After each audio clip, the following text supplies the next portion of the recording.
They're not hiding. They're not lonely. They're not waiting for a better invitation. They just like it here, at home, in the soft rhythm of their own rituals, in the predictable comfort of their space. The homebody doesn't crave crowds, they crave quiet. Not because they're afraid of the world, but because the world is often too loud, too fast, too overstimulating to be truly lived in. And so they stay in.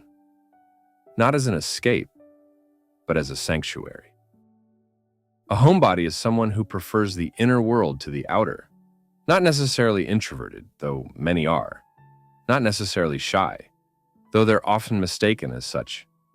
Not necessarily antisocial, though social obligations can feel like work. The homebody finds joy in stillness, beauty in repetition, meaning in the mundane. They're the ones who cancel plans with relief, not guilt.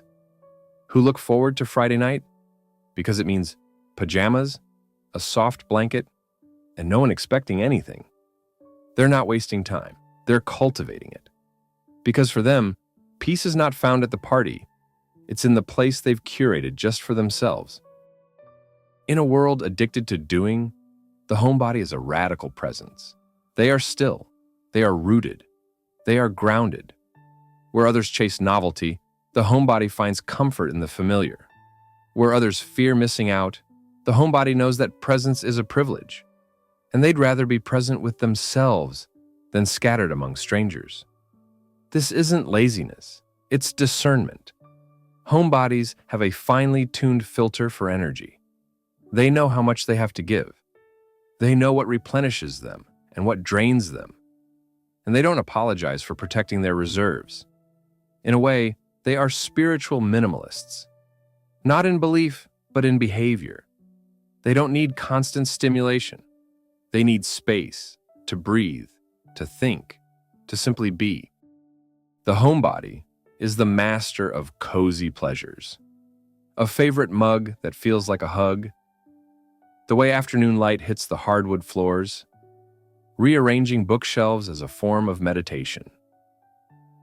Watching the same comfort show on repeat, not out of boredom, but ritual. The smell of dinner in the oven. A pair of slippers that never disappoints. The sacredness of not being on. They don't just live at home. They inhabit it, fully, intimately, soulfully.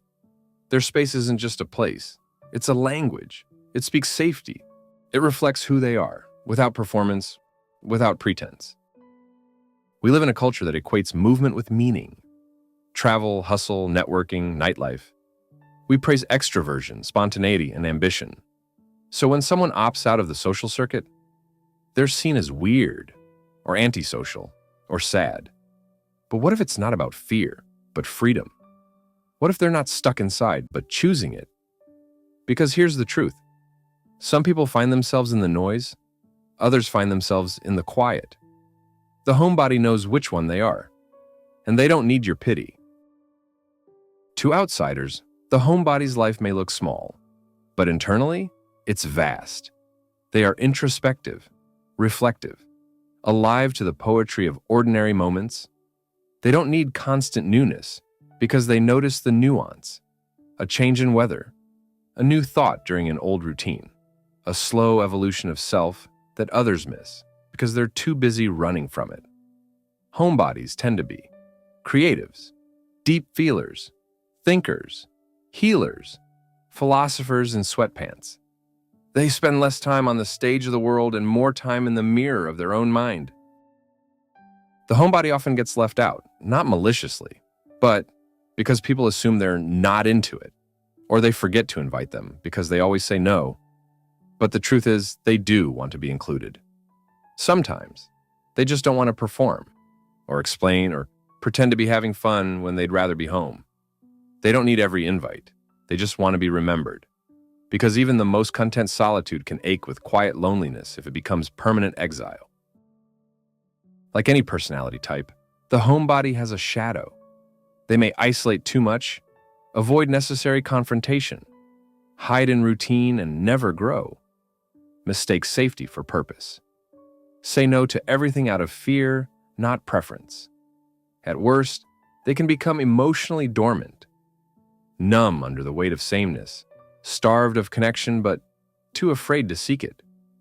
Because the same walls that protect can also imprison. So the homebody must check in with themselves. Am I home or am I hiding? Is this peace or is this fear? Is this rest or resignation? Only they know the difference. The world needs homebodies. In a society that glorifies grind and chaos, homebodies are the keepers of calm. They teach us how to slow down, be present, savor silence, find meaning without motion, create beauty in the everyday. They remind us that we don't always need to go out there to feel alive.